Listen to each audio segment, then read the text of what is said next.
Welcome, everyone. Welcome. Thank you so much for being with us today for the info session for the Integrative Therapy Program. My name is Alex Clark, and I work in the admissions department here. I've talked with a lot of you that are here on the call, so I just wanted to, first of all, say thank you so much on behalf of the Office of Admissions for attending and for being on this call and hopefully asking some questions about the program. One thing to get to right off the bat is that we are going to be recording this call to send to other people that can't be here. So just know that, and yeah, so we'll be able to send this to you if you'd like to review it again at a later date. So yeah, again, my name's Alex. We're going to do a few introductions here, and then we'll turn it over to the faculty. So go ahead, Nick. Hello, welcome this evening. Glad you all could be here. My name is Nick Sabatino. I'm the program administrator here of the Integrative Therapy and Healing Practice Specialization. So handling administrative aspects of the program, related to scheduling, preparing for sessions, academic planning, things of that nature. So throughout this process, as you're kind of, looking at things and throughout the admissions process, I'd be happy to help and be a resource if you have any, questions related to the logistical aspects of the program. So just wanted to offer that. Glad to be on here tonight. And, you can reach me. I think there's a letter that has gone out with my information or through Alex. We can kind of work together. If I can be a resource in any way, I'm happy to help. Cool. So we'll send it over to the faculty there. And I think, Juliet, you're going to start for us. Yes, hello everyone. I'm Juliet Brody-Brown, and I'm the new chair of the program, the Integrative Therapy and Healing Practices Program. And I've got with me Pat Katsky, Dr. Pat Katsky, who was the chair until recently. And this is Dr. Elizabeth Nelson, and we've got Dr. Lionel Corbett with us. He's a thank you, Ryan. So I'll just start with saying a few words, and then Lionel will say something after that, and Elizabeth, and then Pat, and then hopefully we'll open this for some discussion, because we'd really like to hear from you and what your visions and thoughts are about this program, just looking at the title and coming into it. So let's talk a little bit about integration. What does that mean? If we look at the roots of that word, integratio, it suggests that that everything is already always there, but that there's some kind of renewal that might happen, right? And so if we look at things from the perspective that it's already always there, then it's not as if we're taking parts at random and trying to throw them together. We're mindfully looking at the whole person. And that's how we're approaching this term integrative, that there are many ways of knowing, many ways of healing, and that we can inquire into those much more deeply when we're coming from the foundations of the traditions of depth psychology, and we're bringing the past with us from ancestral knowledge, from opening up our idea about what consciousness is, so that it's not just confined to our skin, but it also includes the environment. It also includes our non-human relationships. And we're also pulling from the future, right? As Dr. Stephen Eisenstadt was saying the other day at one of the info meetings, and I really resonate with this, what is the future calling us to do right now in depth psychology? So when we speak of integration, we're speaking of a body, mind, spirit type of approach to understanding wellness. Mental wellness can't be mental wellness without some sense of the physical, without some sense of the spiritual. So then what is healing? And some people are reluctant to even use that word healing, because they believe it might assume that there's some kind of completion. But is there ever really a completion? So that's another question we ask. But how do we know that there's a sense of wellness in our body, in our mind, in our spirit, in our relationships, in the broader perspective of the world? How do we know that? Well, we often know that because we have a sense of awe. We have a sense of the sacred, if you will, in that moment. We have a sense that things are okay, that regardless of what happens, what challenges I'm faced with, I can do this. There's some meaning to this. So then the key is meaning making. So then healing is being able to make meaning out of our experiences. So those who are drawn to this program are already making a great sense of meaning out of your experience to just be inquiring into this program. But those who are drawn here, they're coming from experiences in life that have led them to know deeply that there's much more to life than just the behavioral aspects. And then inquiring into, well, what does that really mean? How can I engage with a community of people who will be able to have these conversations, will be able to perceive things from a sense of purpose and service in the world, and will be able to bring some of the rich traditions of myth, of the arts, of understanding development, human development, of understanding those branches of consciousness that go out into complexity, that go into quantum understandings of consciousness, and bring it into the body in somatic ways of understanding our moment-to-moment experience.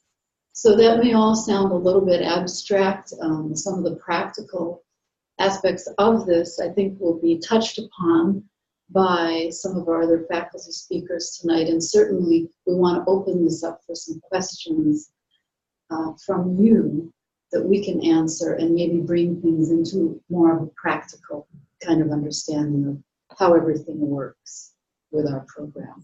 We'll come back to that. Okay, so at this point, I'd really love to introduce you to Dr. Lionel Corbett. So here we go. Welcome. Thanks, Juliet. Well, I'm often asked about the title of our program. We call it Integrative Therapy, and people ask me what integrative means and what is the relationship between something that's integrative and something that's healing.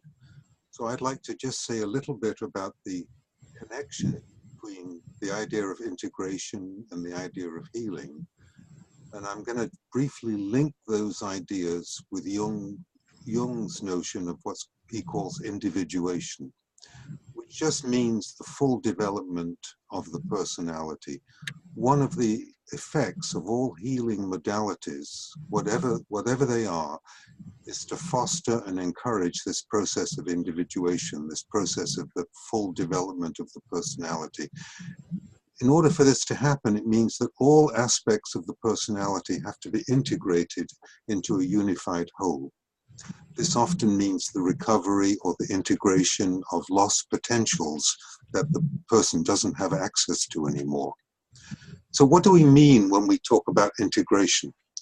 Well, sometimes it helps to clarify the meaning of a word when we look at its ancient origins, the etymology of the word, because that tells us about the unconscious connotations of the word that are not always obvious.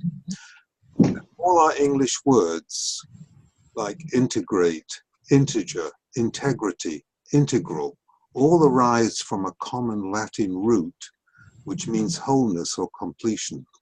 So there's a connection between wholeness and integration.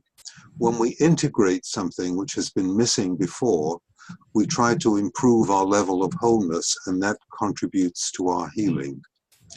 Now, colloquially, people associate the word integrity with honesty and moral uprightness.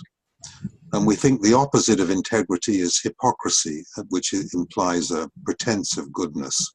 So the word integrity has a lot of moral connotations, which I won't talk about very much, but there are important psychological meanings associated with words like integrity and integration. Integrity doesn't just mean a collection of moral traits. Integrity means possessing psychological wholeness. The ability to be an integrated personality means someone who is consistent in their words and behavior, who knows what he or she really wants, someone who's faithful to their values and commitments, who is faithful to the true self. These are all values that healing modalities all try to foster. And this is partly what Jung means by the idea of individuation. It means becoming the authentic person that you were intended to become. That kind of person acts in a way that reflects who he or she really is. At times, this might mean having beliefs or acting in a way that actually goes against the values of the society we live in, if we believe that we are really right in our belief. So this way of thinking about integrity raises the question of whether a person of integrity, of psychological and moral integrity, could behave in an evil way. And that raises the question of whether there really is an underlying objective moral order, or whether morality is just relative or socially determined. Now, many of us think there is a transcendent structure of rightness and goodness that the world's wisdom and healing traditions all teach. So I'm not too worried about the notion of whether a mafia boss can be said to behave with integrity. From a psychological point of view, it's usually our emotional difficulties, what we call complexes, or problems like guilt and shame and greed and envy and selfishness and fear that prevent us behaving with integrity.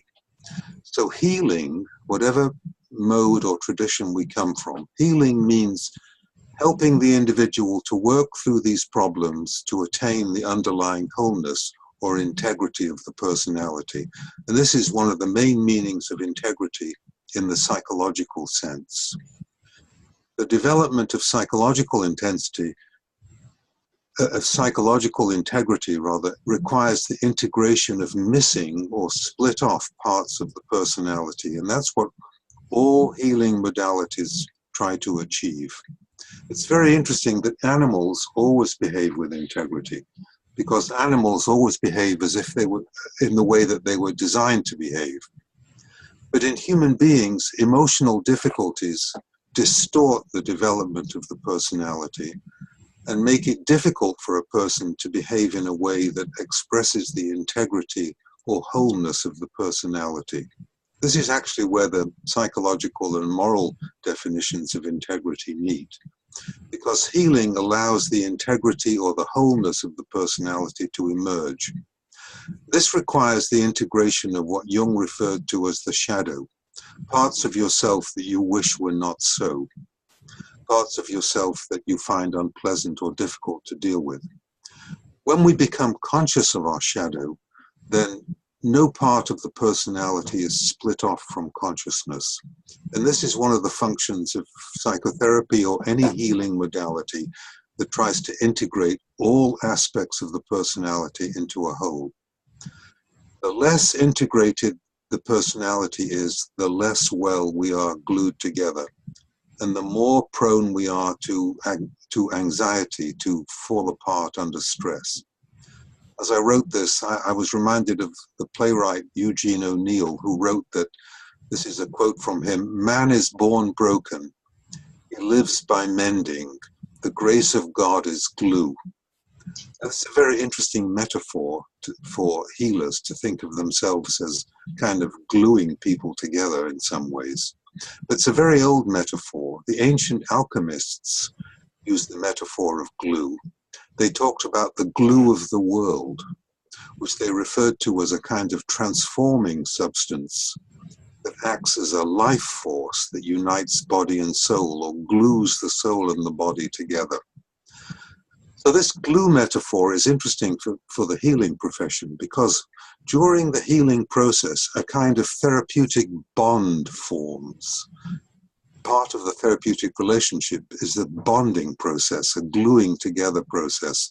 And gradually over time, this becomes firmer and firmer in the therapeutic relationship.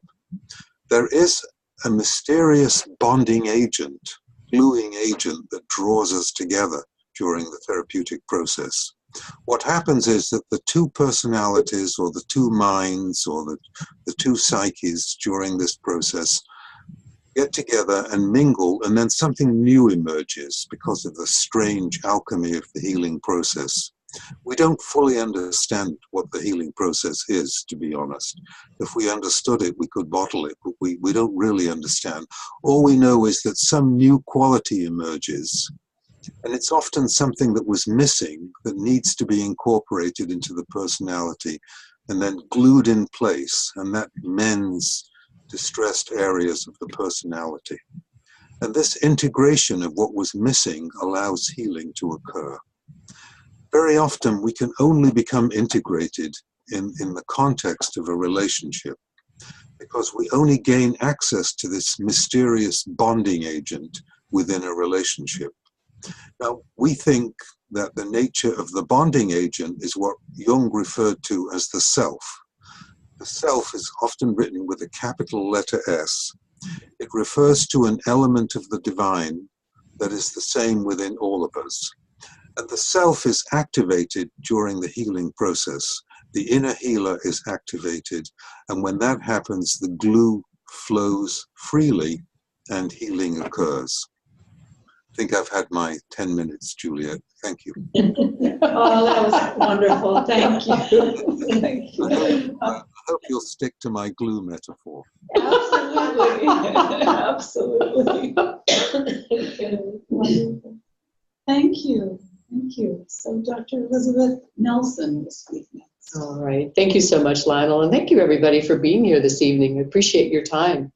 My area of responsibility in the program is slightly different. I'm the person who has designed the research curriculum, and it's my job, along with my colleague, Dr. Sabina Oishi, to guide all of our students, starting with the very first quarter of your first year, towards the development of your dissertation idea, and then to see you all the way through that process. Lionel, I'm very glad that you introduced the concept of individuation, because one of the ways that we approach research at Pacifica is to think of your research project as part of your individuation. In other words, in addition to the courses that you'll be taking in therapeutic history and theory and methods, the research curriculum is designed to help you discover the passion, the idea, the topic that will really carry you not only all the way through this program and through the completion of your dissertation, but I also see it as a kind of a portal between Pacifica and your professional life after you've earned your doctoral degree. And in fact, many of our students publish books, they design seminars, they do presentations around the world on their dissertation topics, so that what you connect to in your research can easily become a passion that influences and shapes the rest of your professional life. It's quite extraordinary, really. And it's tremendously exciting to be able to kind of nurture that process through all of its stages. It's something that I truly love, all the way from the beginning, your first quarter, your first class, all the way through the final oral defense, where you're presenting your completed study in public for the very first time. It's just an extraordinary privilege to be able to work with students on this. What we've done is to create a very structured sequence of courses that takes you gradually through the knowledge and the skills that you need to be able to successfully write a dissertation. So it begins, as I mentioned, in the first quarter, where we teach a course in the foundations of scholarly research and writing. And one of the questions that we ask is, what is it that makes depth psychological research unique? I happen to think it's particularly meaningful. And one answer to that question is that we teach you this notion that you really are a walker in two worlds. That's the metaphor that I've begun developing over the years. And that's inspired by the tradition of shamanism, where the shaman is the one in the community who dwells right at the edge, so that she or he has facility both in the social world of the community and then also can easily slip into the other world, the world of spirit or soul, and draw wisdom from that world. And so as the edge dweller, the shaman walks in both worlds. And I think that's an interesting metaphor for your research process, because you need to have one foot in the world of academia, one foot in the world of scholarly requirements and, dull things like formatting and correct spelling and grammar and, those kinds of things, which actually aren't that dull at all. And then this other world where you're really pulling inspiration from, in many cases, what we might call your ancestral heritage, where, let me give you an example. Some students really take to heart something that Jung said about a family karma, and their dissertations end up being on a topic that has been a part of their lineage for multiple generations. So that really the central question of your research is a question that was put to your parents or your grandparents or your great-grandparents, and you take up the task of trying to answer that question, or at least framing that question. So there's something that's both quite individual and unique and personal, and yet vastly impersonal about the research that you do. But it's impersonal in a way that retains its passionate quality. It's impersonal in the sense that you're speaking not only to yourself and your patients, the people in your professional practice, but you are speaking to a community of people who may suffer from the same concerns or wounds, or have the same questions. So it's a little bit that we try to blend the practical, the systematic, with the spiritual, the soulful, the vocational, and make sure that you have a good foot in both of those worlds as you move forward. So just to speak on the practical level, some of the things that we teach you is, what is scholarly writing? How is it different from serious nonfiction? How is it different from fiction? How is it different from memoir? And it's very different from all of those.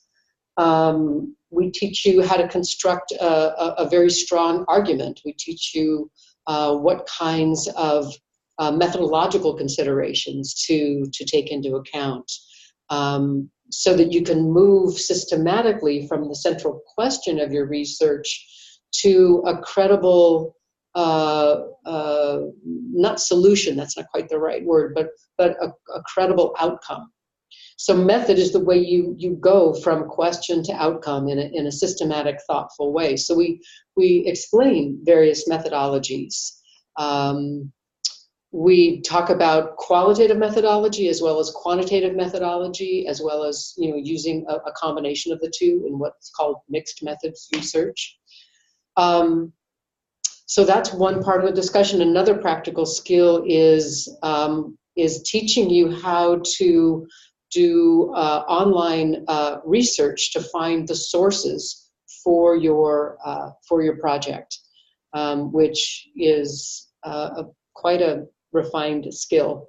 And part of that skill is a matter of beginning to learn the conversation around your topic. Once you've identified a topic that is a bit of a fascination for you, it can be very exciting, but also a little bit frustrating to find the other experts who share your passion. And so we teach you the skills to find those experts, to find the sources, to learn what they're saying, to learn how to summarize and integrate that material, so that slowly but surely you move from being a student of the topic to feeling more confident as one day becoming somewhat expert on that topic. So you move toward the conversation so that you can find your voice, your scholarly voice, and begin to speak up and God knows, even argue with some of the experts, which is kind of fun. So those are some of the practical skills. I'm also very pleased to say that when you finish your coursework, your support from the program doesn't stop. We have, for about 10 years now, been teaching what we call ABD seminars twice a year, when students come back to campus and meet in a small group and talk about their research process and where they are and what kind of help they need. So that's also very exciting. That happens a couple of times a year in addition to your regular coursework. So as you can tell, I'm kind of a nerd. I love research. I love teaching research. This makes me extremely peculiar. But I look forward to talking with you about your research ideas. Thank you. Thank you very much. We're lucky to have you. Yes. All right. Well, let's open this to Katsky now. Hello, everyone. I'm not going to speak very long because I want to be sure we have some time for questions. But I want to thank you all for being here and also give you a big welcome. This is a very heart-centered program, and there's a real enjoyment that we all feel in getting to know our students and working with them in our own particular ways, whether it be research or teaching really interesting content. I want to say a couple of words about a part of the program that I'm very involved in, which is the practice side of the program. Everyone in this program has the goal of actually doing something with the education that you get in this program.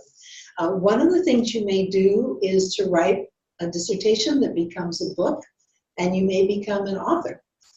But for many of the people in this program, and there's many people in the program become teachers as well, professors, and teaching in other contexts. But a lot of the people in this program are in service to some kind of a healing tradition or practice. And some of the practices are specific psychotherapy practices. Other people in this program are, for example, nurse practitioners, or they're chaplains, or they're hospice workers.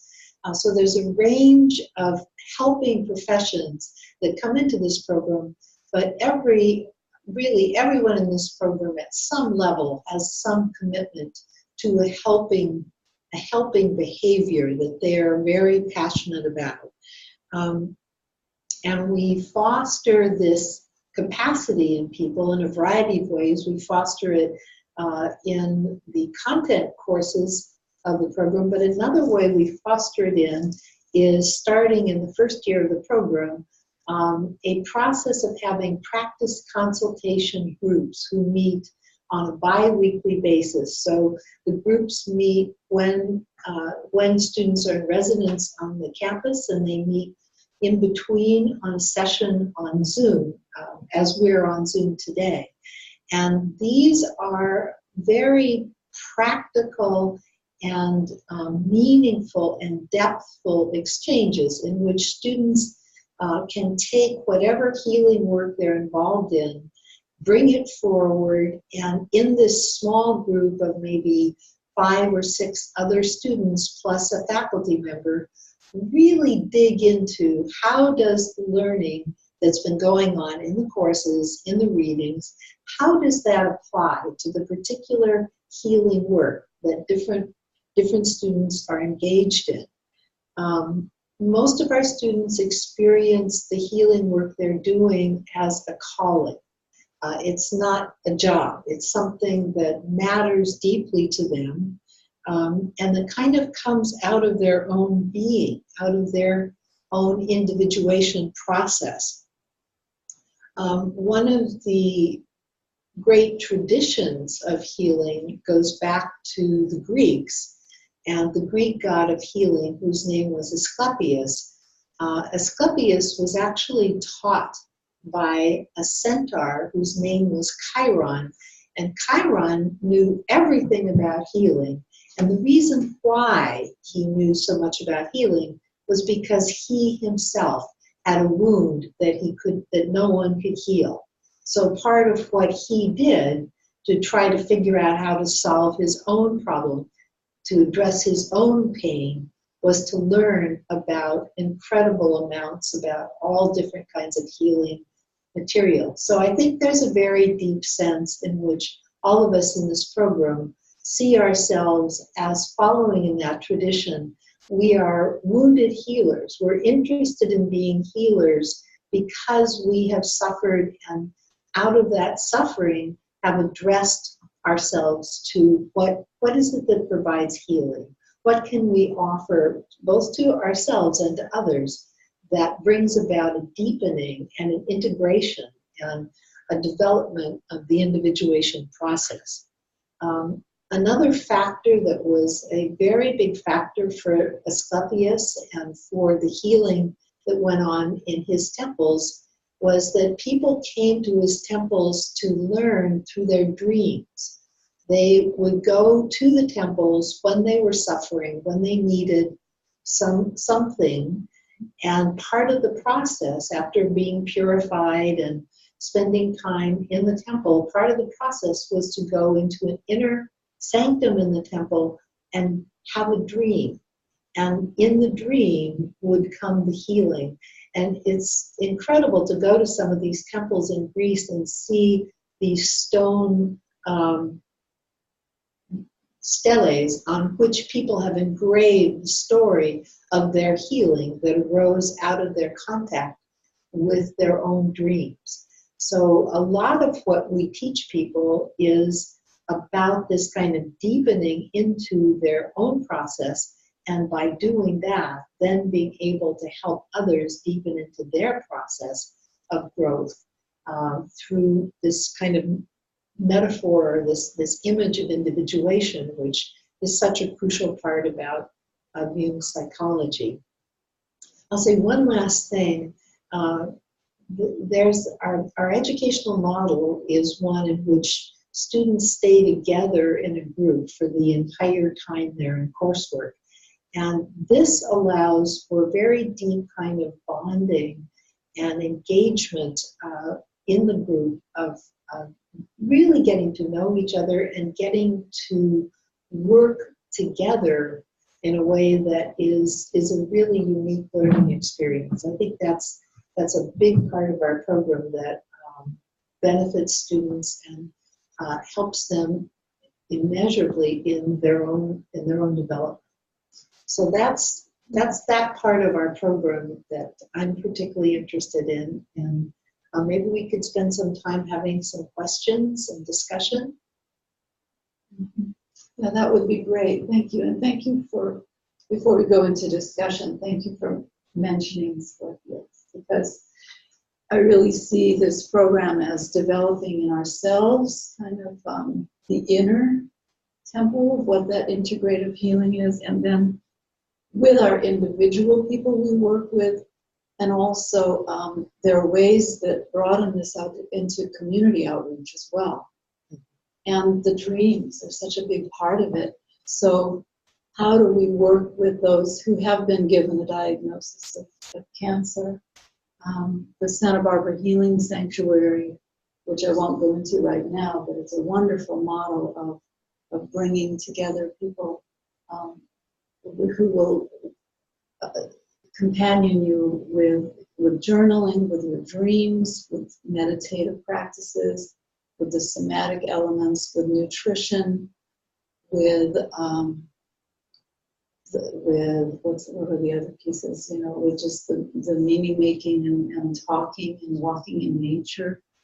So the ecotherapeutic piece is there, and that's huge, especially with what we're dealing with today in this world. It's very uncertain, and so I think that the ecotherapeutic just brings in so many elements that we've all been talking about today. So please let us open this to some questions and some further discussion. Anyone have any questions? Oh, we should unmute that. I thought I started to hear a voice. Yeah, we went ahead and unmuted microphones, so kind of the floor is open at this point. Okay. So don't be afraid. No question is unworthy.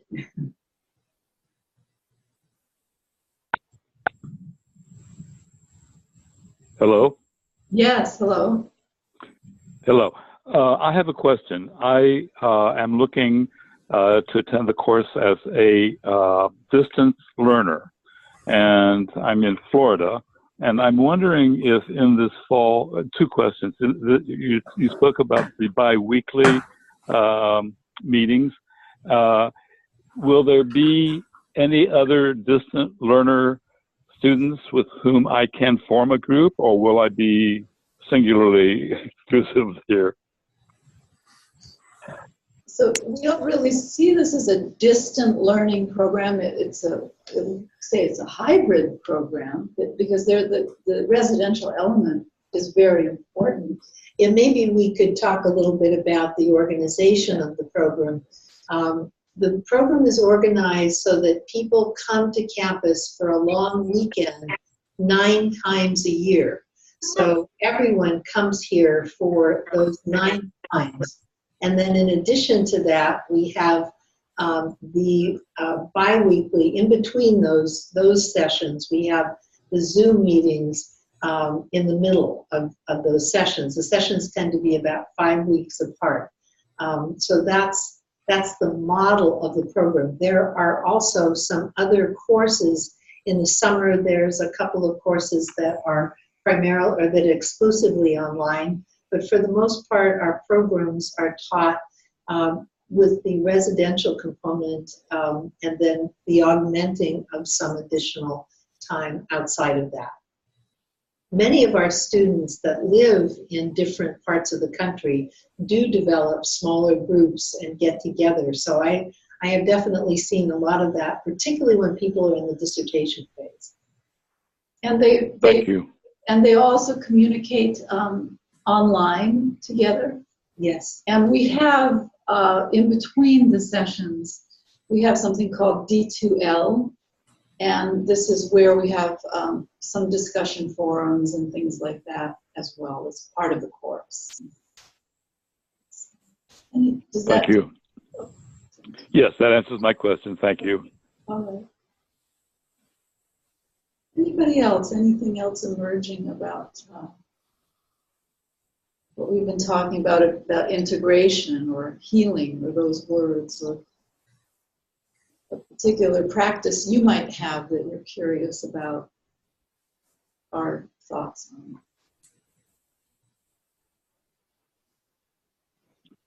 If I may add again, everything that you have said this evening just strikes me as so authentic and so personal. It's something that I'm kind of breaking up. Uh-oh. Yeah, you're breaking up a little bit. Can you repeat that? Let's see if we can hear you better. I said everything you have said this evening resonates as authentic with my understanding of life and learning. I am so grateful to have had the opportunity to listen in. Thank you. Thank you very much. It was really gracious of you to say that. Thank you.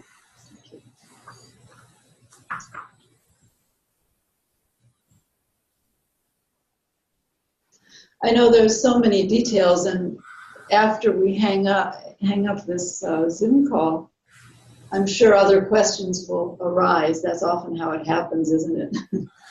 So we're available, of course. I wanted to add, or maybe ask a question of the group of faculty here, kind of from the admission side, in what you're looking for from applicants. Maybe grounded in like the application documents, so like a personal statement or the academic writing sample, what really maybe catches your eye, or maybe what you look for in reviewing those documents. Just a general question. So I'll start with, I think character is very, very important, almost more important, well, not almost, it is more important than the academic background, than the therapeutic background from whatever therapeutic modality you're coming from. Those are important, of course. This is a doctoral program. So it's not easy, it's a doctoral program. But what I really look for is the development of character, and that someone has done their own personal work, in whatever way they have done it, and that they're self-reflective, that they're psychologically minded and service-minded, and that they're coming into this also with a kind of a beginner's mind, if you will, and it's okay to have that. You don't have to know it all coming in. And so coming in with that beginner's mind, coming in with a sense of curiosity about oneself, about others, about this whole process, and showing compassion, care, and assertiveness in that kind of combination, so that we can see that you're the kind of human being that is going to do well with a cohort model, is going to do well serving others in the communities out there as a healer, as a therapist, as a psychotherapist, healer, whatever it is that you're doing, and that you're doing so with integrity, so that we work on ourselves first, and we develop our character. And that doesn't mean we have to have it all together all the time, but that we're working on ourselves. So I look for that more than anything. How about either of you? I have a couple of things that I look for. Can you hear me okay? It's a little bit soft. You're a little bit soft. A little soft. How do you know? Well, your voice is a little bit soft, yes. Can you hear me now? Yes. Mm-hmm. I look for two things. One is what I refer to as therapeutic intelligence, which I think is innate and can only be spoiled by training, but can't really be produced unless it's already there. But it can be enhanced and activated by programs like ours, and can also be spoiled by other types of training programs that I won't mention. And then I look for what's called a healing presence, which I think some healers have. You see it sometimes in doctors and nurses and therapists of various kinds who have a comforting, healing presence. We like to be with them. And there are other people who are highly trained and know the subject that they're dealing with, but they have no sense of therapeutic presence. So I think if you have intelligence and healing presence, you'll do well in this program. If you don't have those two things, you should go somewhere else.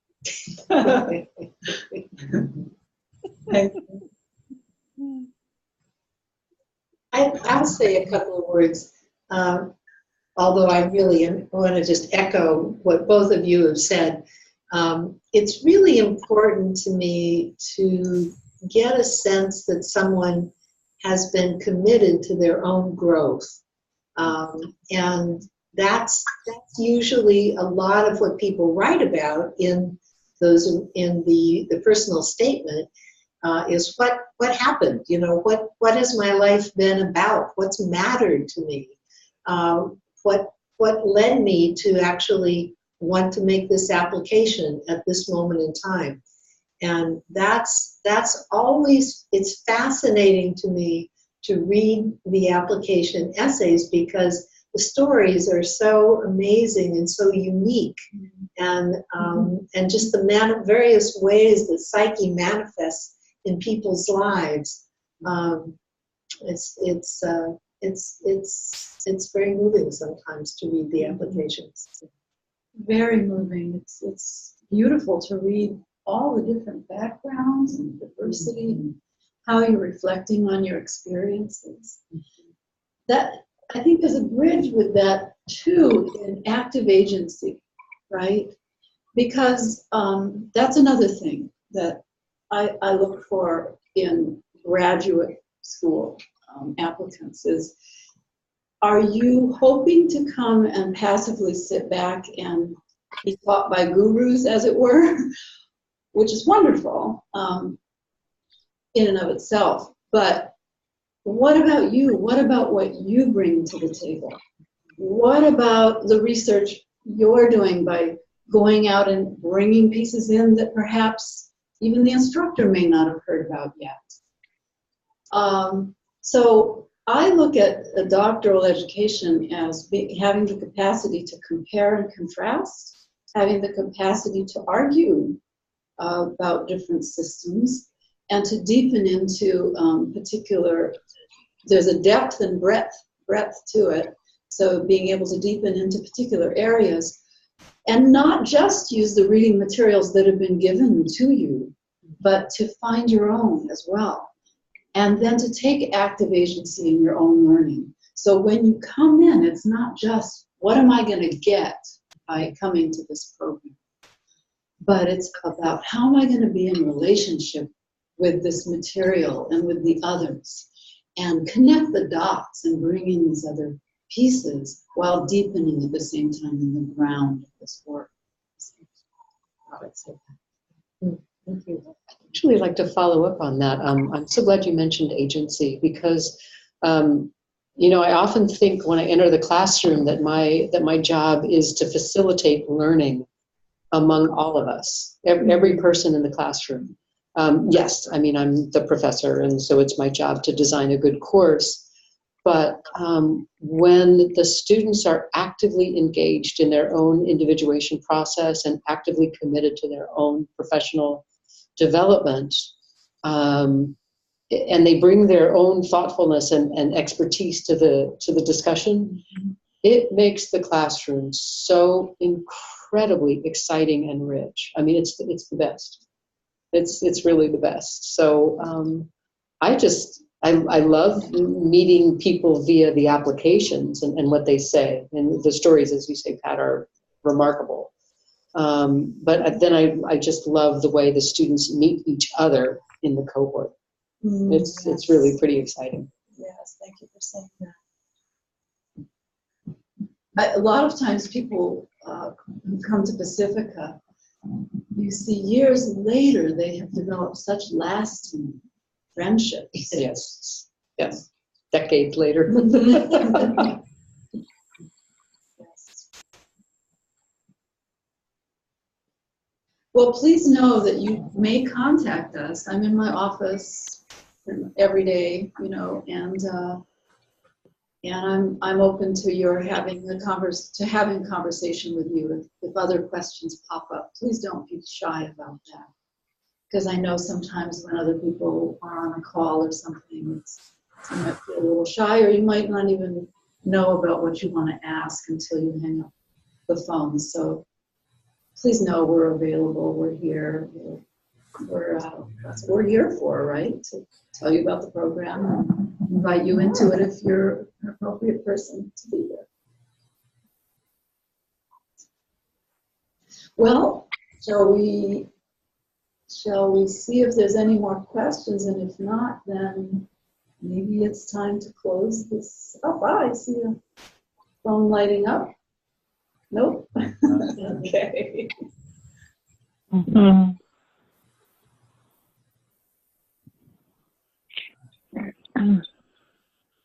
Yes. Hello. Last call. Or a comment. Doesn't have to be a question. A great poem.